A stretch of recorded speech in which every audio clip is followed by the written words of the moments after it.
Welcome, streamers, to the Fifth Estate at the Wheeler Centre, and it's such a pleasure to be with you right now. My name is Sally Warhaft, and an even greater pleasure to welcome our guest this evening, George Megalogenis. George is, of course, an author, a journalist, and, well, the person that we most wanted to hear from right now at this special streaming event. So welcome to you all, and if you're tweeting, you can get in on the Wheeler Centre hashtag, which is hashtag TWC.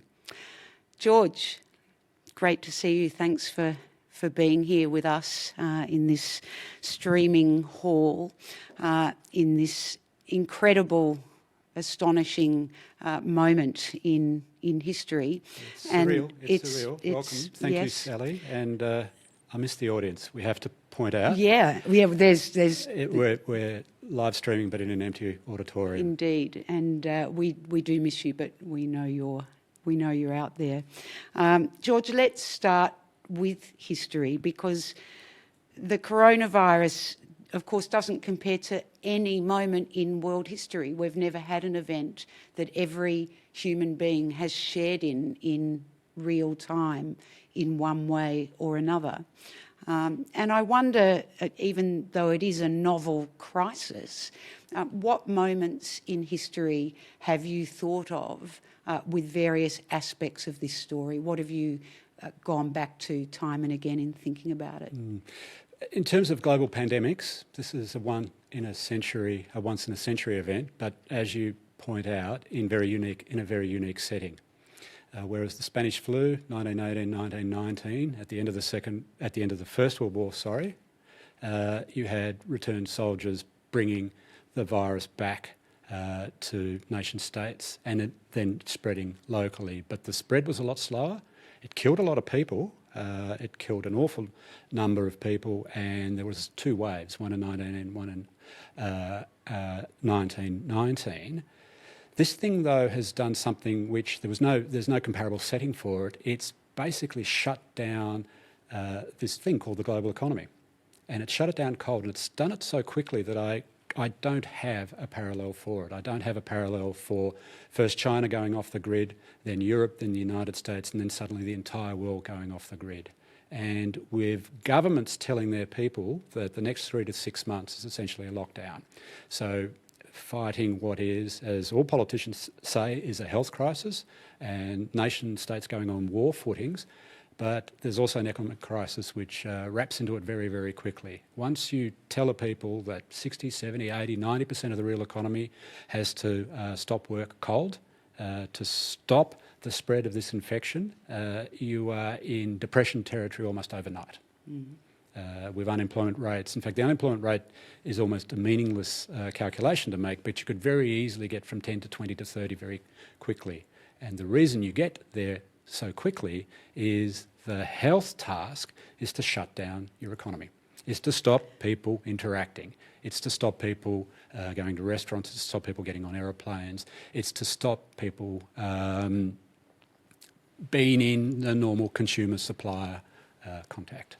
So let's talk about the government here, the Australian government response and its policies to now, and your sense of how the government has done and this scalable response. That's a terrific word, scalable. I wondered when It's a terrible word, really. It's an awful word. So look, you and I are both nerds, so we're paid to interpret jargon and put it into simple English. Scalable is a phrase I hadn't heard before, and it isn't what you do, obviously, to a fish before you put it in an oven or on a frying pan.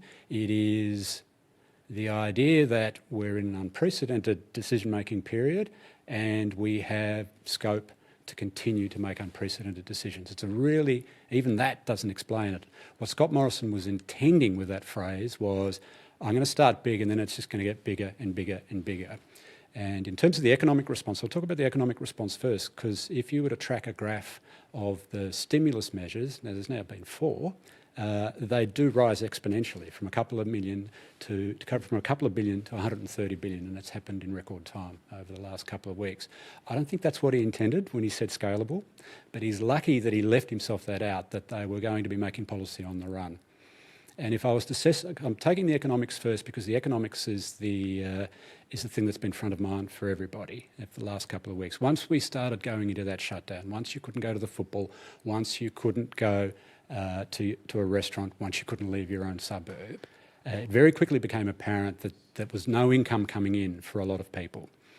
And the government looked at it as a GFC, global financial crisis kind of transaction in the first instance. They pulled a couple of levers that Kevin Rudd had pulled in 2008 and didn't get any bounce. There was no sense in the community that suddenly the government was going to see me through this thing.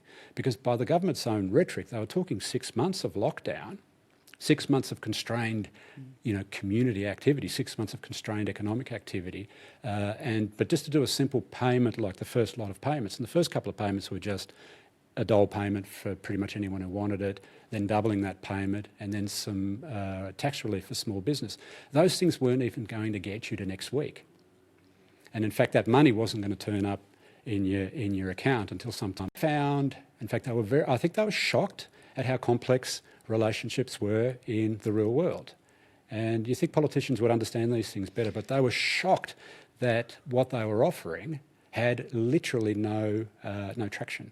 So just no sense at all of how most people live in the lack of savings and... Well, it's not even the lack of savings. So assume Australia is one of the most indebted households on the planet at the moment. So that should have been an alarm bell ringing off in your policy brain.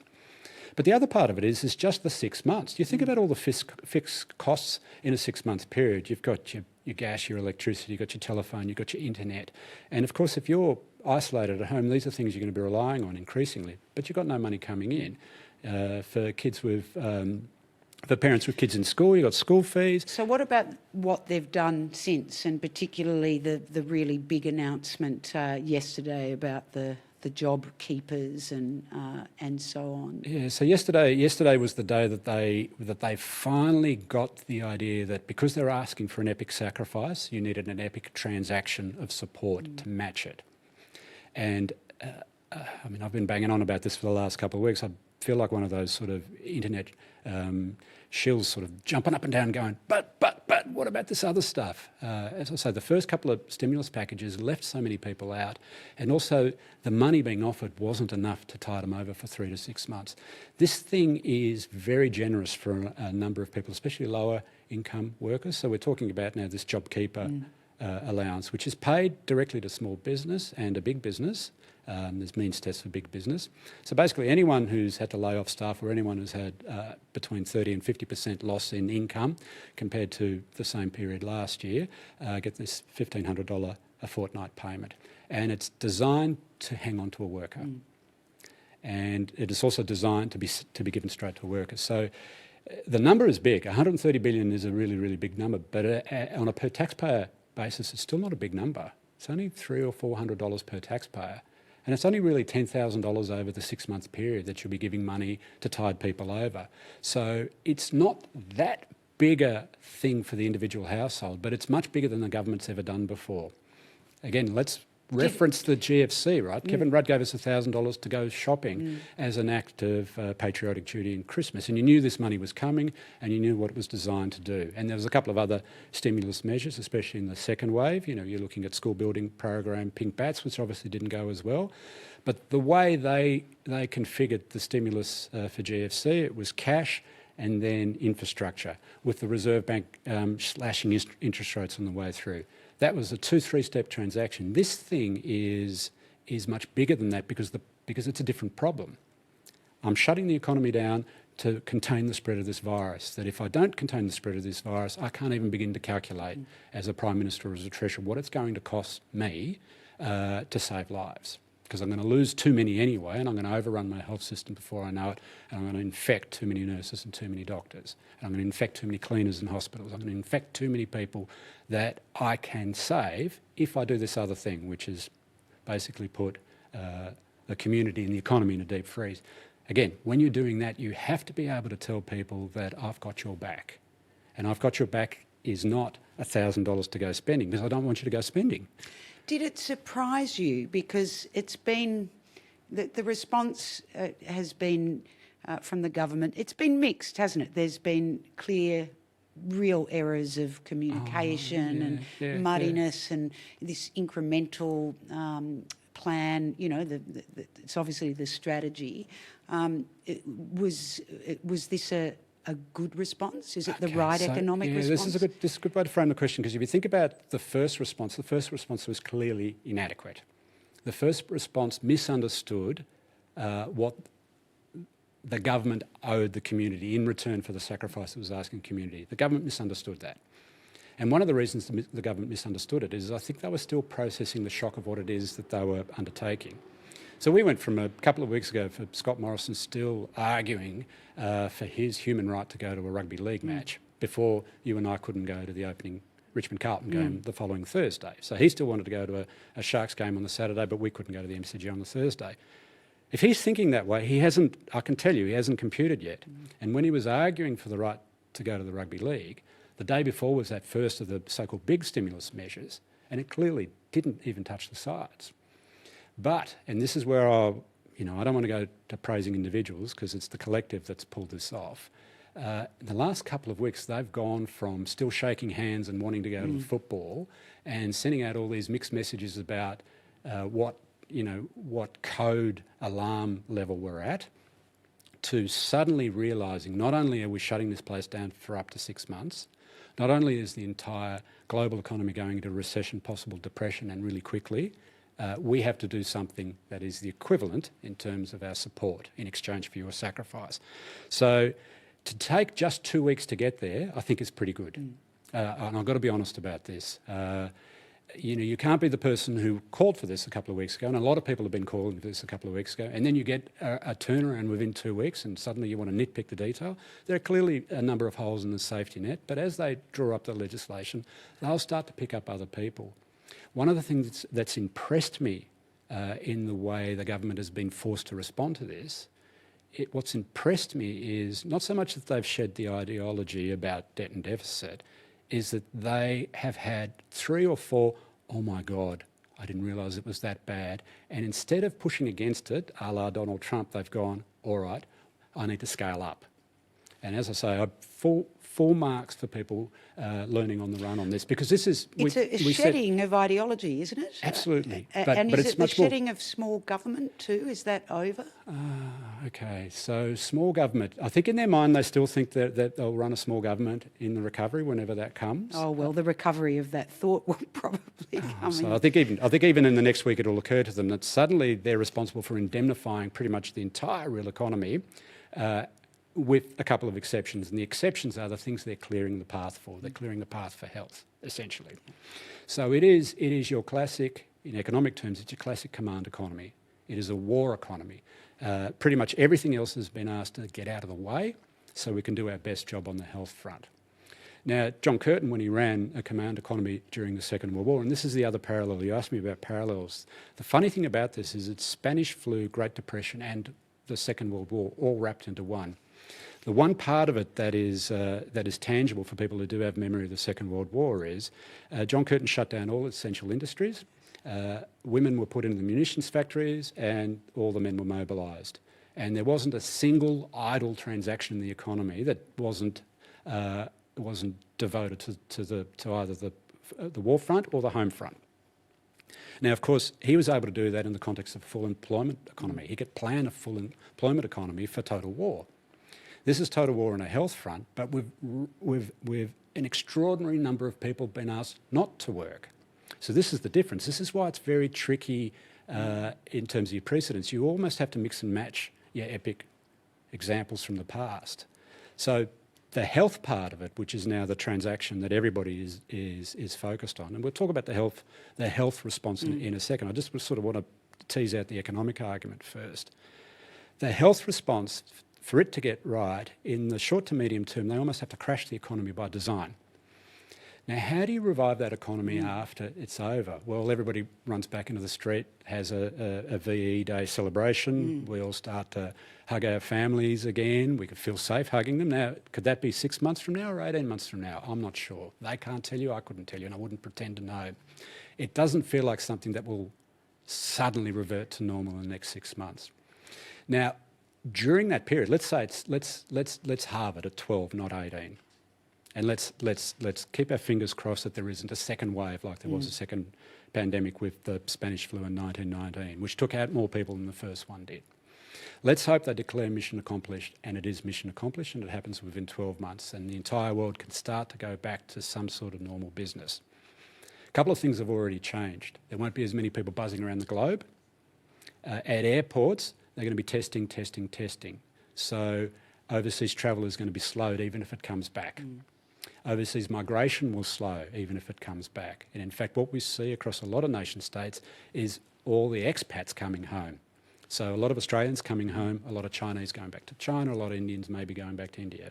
Question mark about where we end up after all those flows. But, you know, it's not normal, whatever it is that comes next, because first constraint is the tourism sector isn't going to be as strong. The second constraint is we don't have the free ride of migration. Now, in that context, but you've got a whole lot of people rushing to go back to work or to complete jobs that have been set aside. Even the health system's going to have a lot of elective surgery it's set aside. But you think about public infrastructure, you think about the electricity grid, the maintenance that has not been done now will have to be done to scale up, sorry to use the phrase, for when all the lights go back on in industry.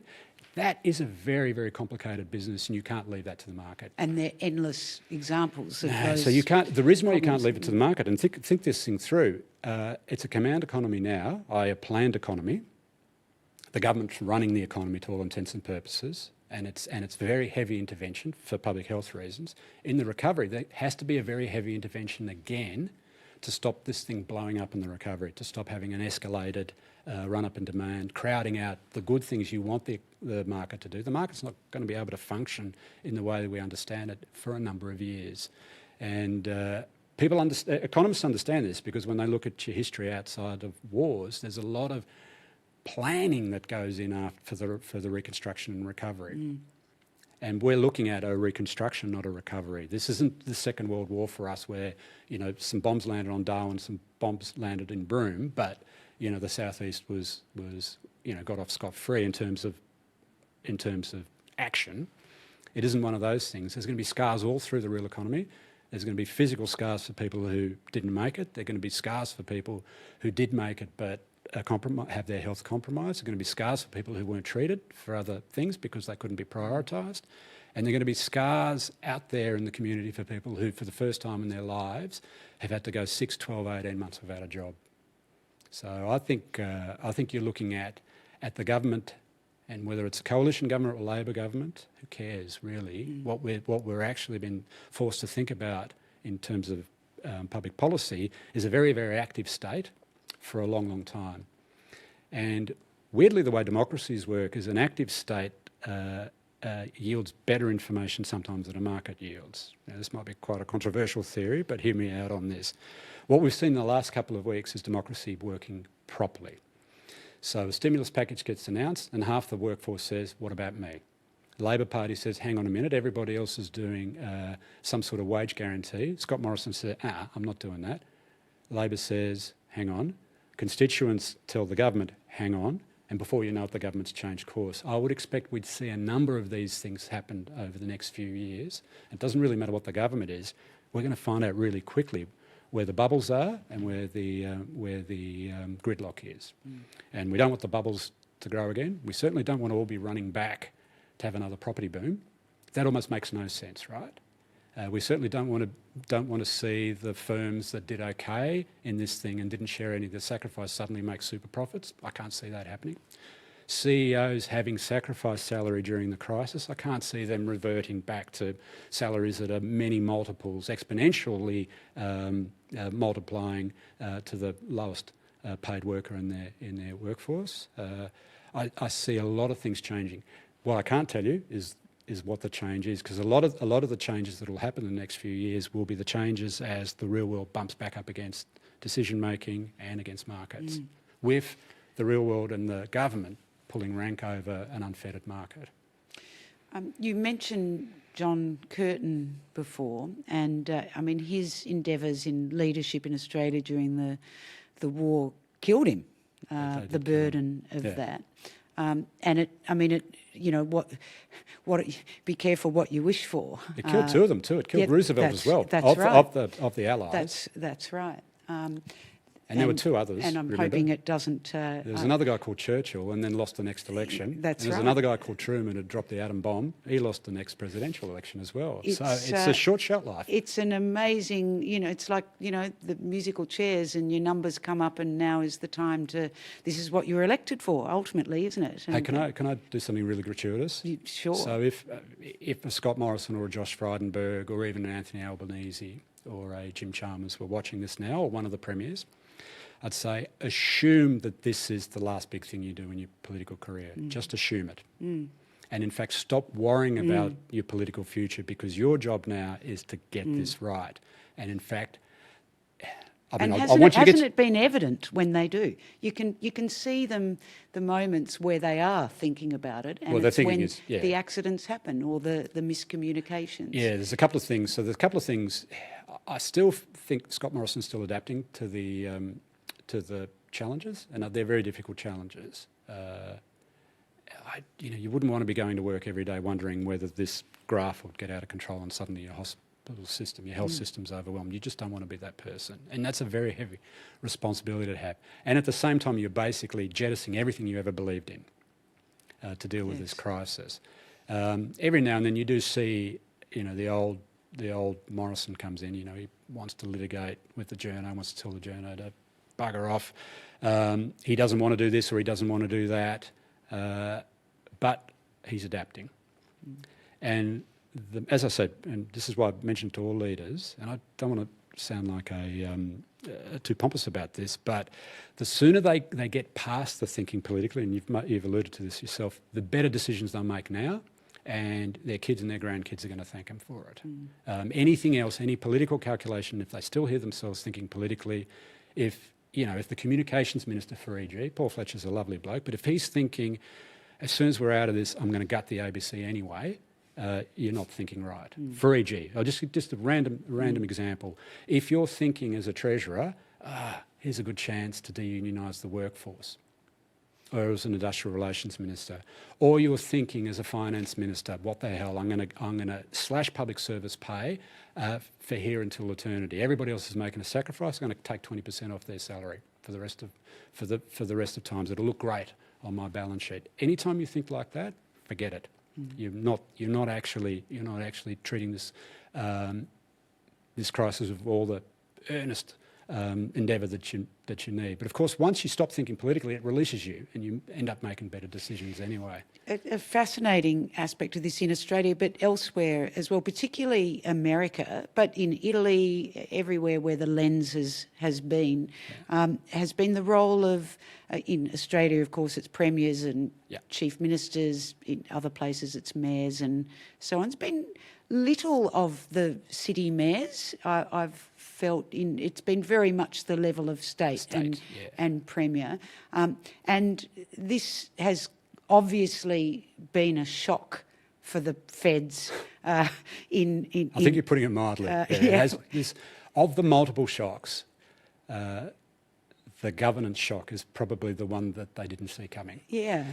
So, what does that mean? What are the repercussions of that? Because they're having a festival of leadership in various degrees of success around Australia, but they're not going to want to give up this. No, I don't think they will. I was a bit sceptical about the national cabinet model to begin with, but I actually, as it's adapted, I think it's not a bad idea. It's probably a better way to run it, honestly, than to release the 151 parliamentarians in the short term to get back on their hobby horses. And I think this sort of decision making, this is a bit analogous to that Gang of Four during the GFC crisis, which was Prime Minister, the Treasurer, Finance Minister and the Deputy Prime Minister, so Rudd, Swan, Tanner and Gillard.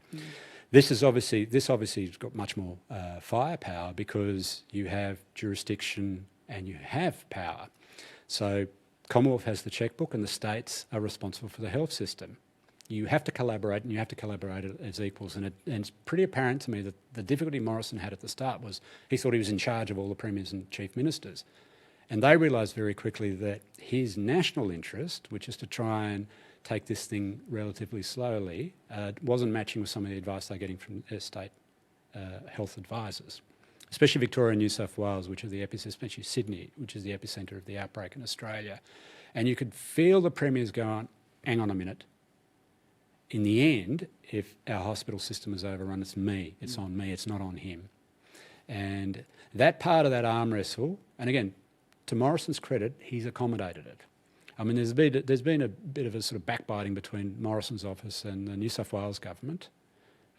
We haven't mentioned the Ruby Princess yet, but there's obviously been, it didn't occur to either jurisdiction to stop a boat. So funny. Even though we're jettisoning ideology on the economic front, I would have thought border protection was the one constant through this whole period. Of all the boats that have been promised to stop in this man's history, this was the one boat that mattered. But it didn't. But apparently neither was responsible for it. The Port Authority and the Health Department in New South Wales are primarily responsible, but that's a gap in coordination. Anyway, let's put that to one side. Your question is about the power structure in Australia. Premiers are emboldened, and you want them to be in the crisis. In the recovery, what does that mean? What does that mean? It's an interesting question. It is, because the kitchen cabinet that you referred to during the GFC, which happened very early in Rudd's tenure, and I always felt that one of the greatest problems, the flaw of Rudd's tenure, was that they never got out of that crisis mode. Yes. And that was the problem with not speaking more broadly to the cabinet and to the caucus. Yeah. And so that too will be an important part of coming out of this, how the government reacts to not being in crisis mode. Yeah, although except in this instance, they're still going to be having to run the economy in a way that they haven't run it outside of the Second World War in the 50s and 60s. So that's the difference. Yeah. How do you think they're going to think about recovering the economy in a sort of a slightly longer? I've got 5-year-old twins. Yeah.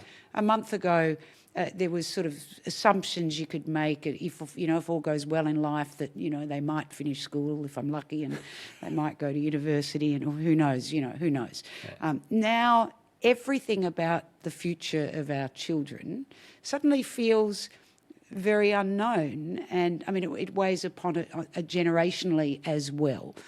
So, what would you feel safely saying with some certainty about what might be different about their lives? Yeah. So I think one of the sort of generational observations is, because this is hitting boomers because they're vulnerable because of the age profile. Gen X, which sort of never got to take over the world, people of our generation, probably a little too polite, sort of waiting for power to be handed over to them. Our kids' generation, Generation Zoom, if we can call them that. That's a very polite way to put it. Yeah. George. Generation Zoom, at the moment, been very, very radicalised by the coronavirus. Your kids are maybe a little too young, but they're going to be affected by it. But if you've got teenage kids or you've got kids at uni, they're very quickly going to want to take the world over, and they're going to want to take it over at the earliest available opportunity. Whereas you and I might have waited, we had no political aspirations, but people in our generation didn't necessarily think this way. It was all about career paths and fitting in. I think they're going to grab the world by the scruff of the neck. They're going to be weirdly like that Curtin generation that lived through the First World War. And Curtin, of course, was on the front line of the conscription debate, which split the Labor Party in two. He enters Parliament in 29.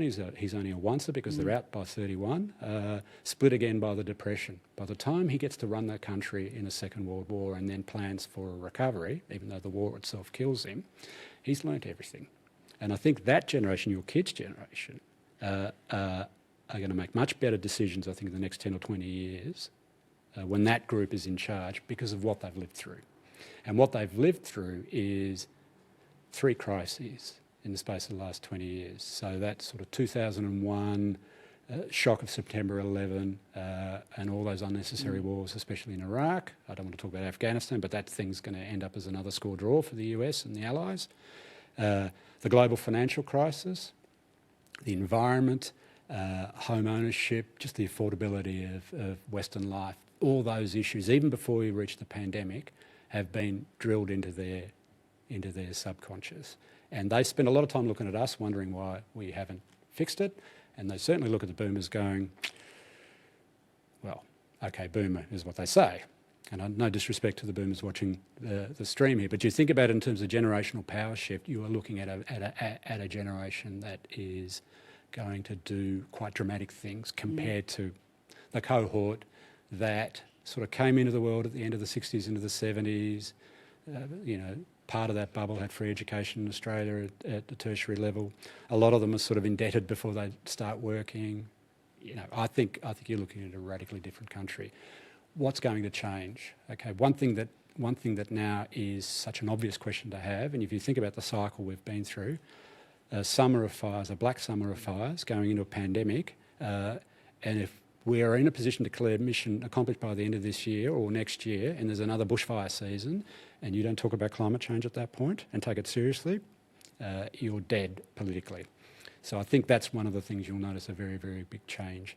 And in fact, it actually suits government to think in terms of reconstruction about sorting out the climate issue now. And in fact, I'd be very disappointed if the current coalition government didn't just stare down the 10% of crazies on their backbench about this issue. There's no way you would go into reconstruction now wanting to let carbon emissions rip again. Because I can guarantee you most other countries will have sorted this issue out, and if we remain the only country that doesn't want to do anything about it or pretends it doesn't affect us and then calls for relief when our fireys are overwhelmed, the world is not going to give us a break on that. It's also a reminder at the moment that when something terrible is upon us, we are capable of making decisions and enacting policies that are wildly unexpected to the way you may have hoped or thought or things might go. I think what it does, and not that you would wish this particular crisis on anyone. I have to say, even though I'm not a working journalist in the way when I used to work at a newspaper, but I find it a very difficult subject to separate myself as a professional from.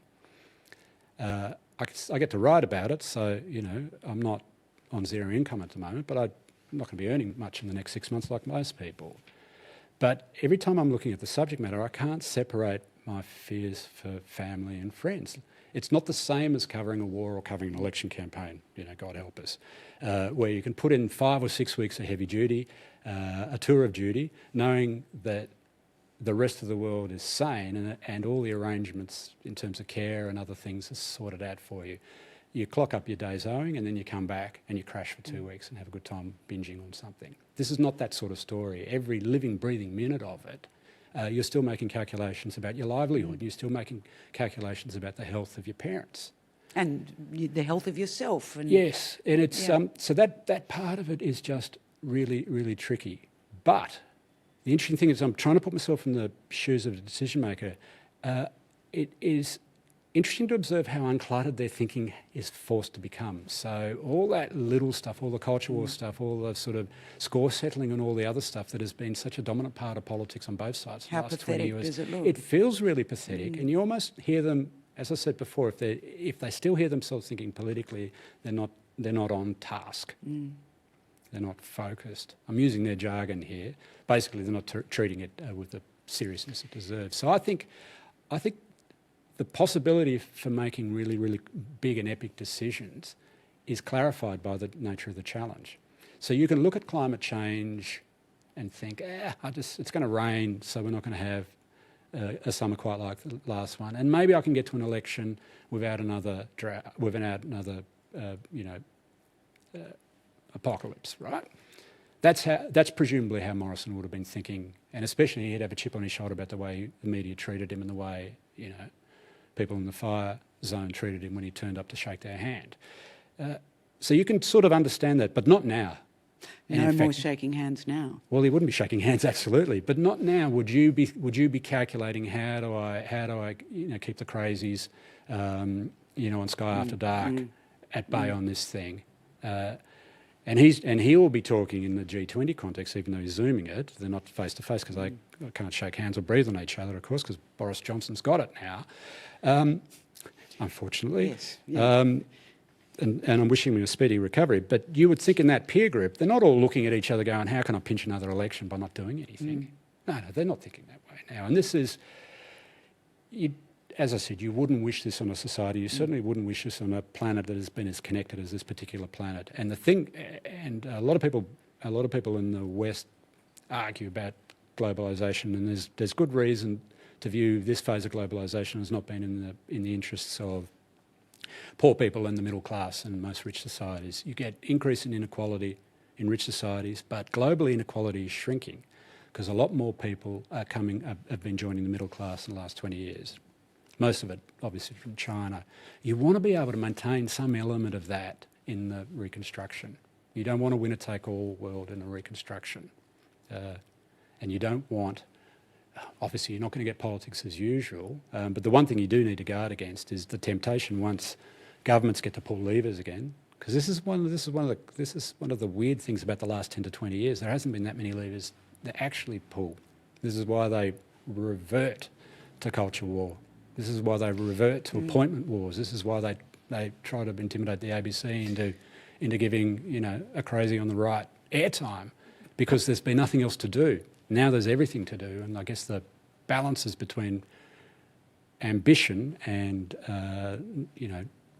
what democracy is probably the best way to describe it. So there's not total control For in the each future. place to succeed, it also is, it's sort of the greatest need of trust that the world has really, I guess there was the Cold War, but that was a few people. This is everybody that's in charge of this trust. I don't think the political system clearly, the virus isn't hunting out people's approval ratings. It isn't doing that. It isn't hunting out, the weak primary votes of the main parties. The virus doesn't have a mind of its own. It is what it is. But this thing has turned up at a particular time in global history, and you can't avoid the time that it's turned up in. It's turned up in a time where politics is theatre, almost like a form of professional wrestling. Abusive, anti-intellectual, excessively macho. That brand of politics, and conducted by a group of people who, as we know from some of the decisions they made early on with the stimulus on the coalition side, aren't connected enough to the real world to understand the complexity of human relations and economic relations. So this particular group, of course, when you measure trust in government and trust in politicians, it's at record lows in Australia. It's comparable to the period of the dismissal in 1975, which was not just political anarchy but economic anarchy as well. Industrial disputes, 10% unemployment, 10%. We're heading to 10% unemployment. We're already double-digit inflation. So we're at a very, very vulnerable time politically. A government might think, well, none of that matters because I will earn trust via the epic decisions I make from now on. I don't think that's right. And in fact, I think, especially in the age we're in, because it's quite a cynical age, there'll be questions and questions and questions about whether you could have done this better. Now, we haven't talked at all about the health equation, and partly because I'm not an expert, but understand politically in the end, it's unfortunately the body count, so the number of people who died, that will determine whether the country went well or not. At the moment we're looking at, because we're reacting in real time, we're looking at bending curves, at bending caseloads. But we don't know, we know what the numerator is, we know the number of cases, we know the number who've died. We actually don't know the denominator because we haven't tested everyone. So we don't know how many people have got the thing and how many more people are going to get it. We don't know either of those things. But when this thing is passed, and say the Americans lose 200,000 or more, say Australia loses not 20 or 50, but thousands and 10,000s, no one's going to view this as mission accomplished. People will then be asking the question, how the hell did we let this thing get out of hand? And you can already hear these questions being asked in real time in the US. In fact, so much so, can we talk about Trump for just 5 seconds? Let's. Just 5 seconds. Yeah. The man is clearly the man is clearly an irredeemable narcissist, right? It's impossible to redeem a character like that who's still calculating everything selfishly at this moment in this story. He goes from saying it's not a problem, it's a hoax. Okay, he realises it's real. A couple of days he wants to be the war president, thinks, oh, that'll look good in the newsreels. And then a couple of days later, he's arguing, oh, look, if we get it under 200,000, I would consider that success. No. Everything is still politics for him, and that's your counterfactual to the way our system is working. And in fact, the nitpicking about whether Morrison, should have spent as much time in the weeds as he did about hairdressers, I'd much rather have that guy at the moment than the guy who thinks it's okay to one day say it'll go away, it's just one person from China, to, look, if I can keep it under 200,000, re-elect me. It's astonishing, isn't it? But, seriously, what... Before we get back onto the health, if you think about the global order, the thing about the last 20 years for Australia, the first 10 of those 20 years of the 21st century, America and China went to work on our behalf. So China wasn't testing the international order, so America had our back strategically whilst the Chinese were raising our incomes and also, adding extraordinary diversity to our population through the migration program. So both those countries were kind of in lockstep on our behalf. And you think about it, we're less than 2% of the world's population. The two largest economies and the two military powers in the world basically go to work each day on Australia's behalf. Now, they didn't design it this way, but that was the happy accident of that first decade. GFC has the Chinese going, here's a chance to overtake the Americans. Suddenly, the second decade is China and America butting heads because the Americans push back. Not just Trump, of course, because Obama was starting to push back as well. And so Australia suddenly goes from a position of how is it that the superpowers are all going to work on our behalf to suddenly they're going to force us to choose between them. Right now, the thing about the coronavirus is that both America and China are the two systems that have brought this onto the planet. The Chinese didn't recognise it early enough, maybe recognised it but suppressed it for political reasons. We were frightened by their response, which is why we shut the borders very quickly to arrivals from China. The Americans didn't take it seriously enough, and suddenly their caseload has exceeded China's, the second epicentre.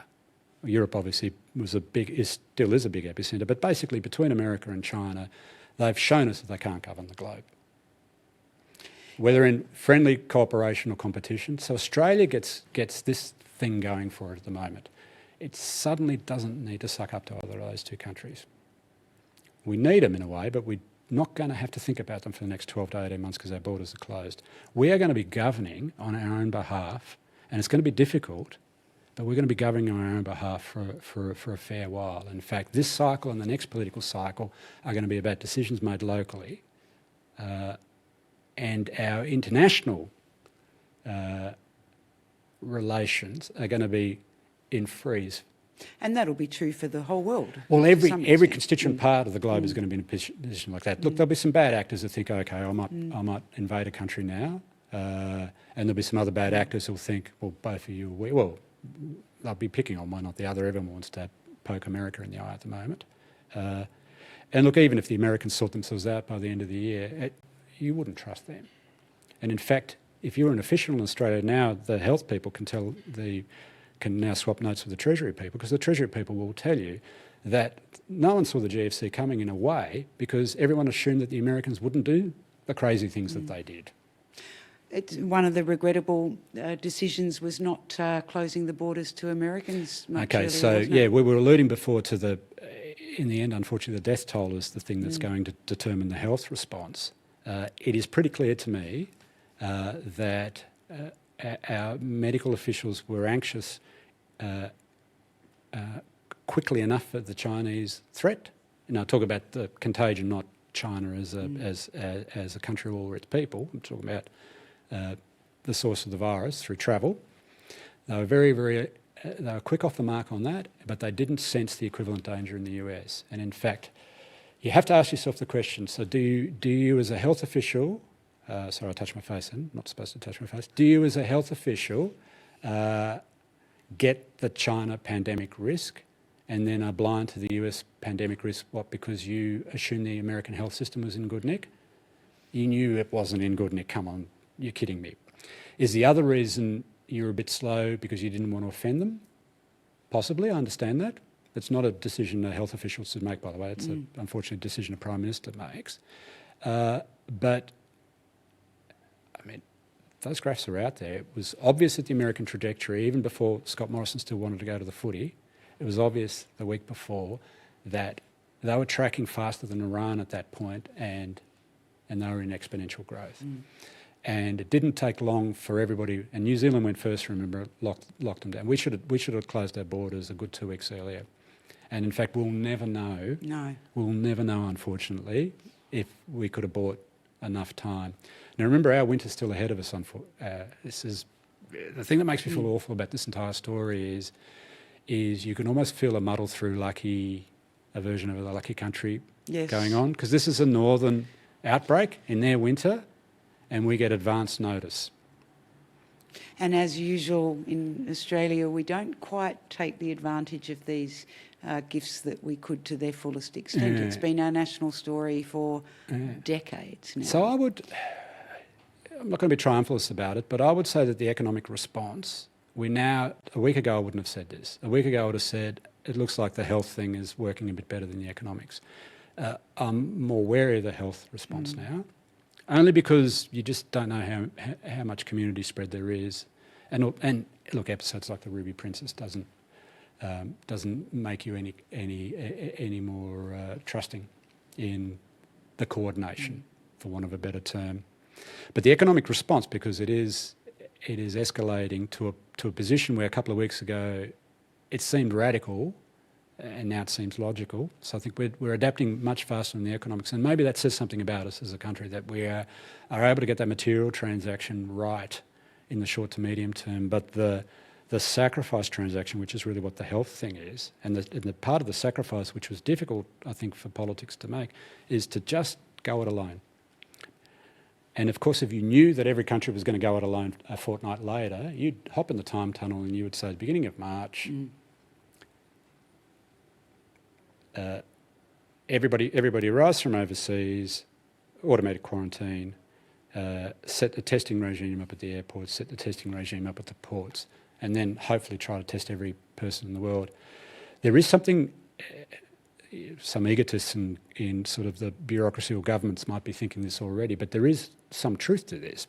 The countries that do best, if you think about their global brand at the other end of it, it isn't, I mean, your survival instinct is to keep the death count as low as is possible, but you still want to be one of those countries that people talk about that have done it right. You know, South Korea, Singapore, Japan maybe, Denmark.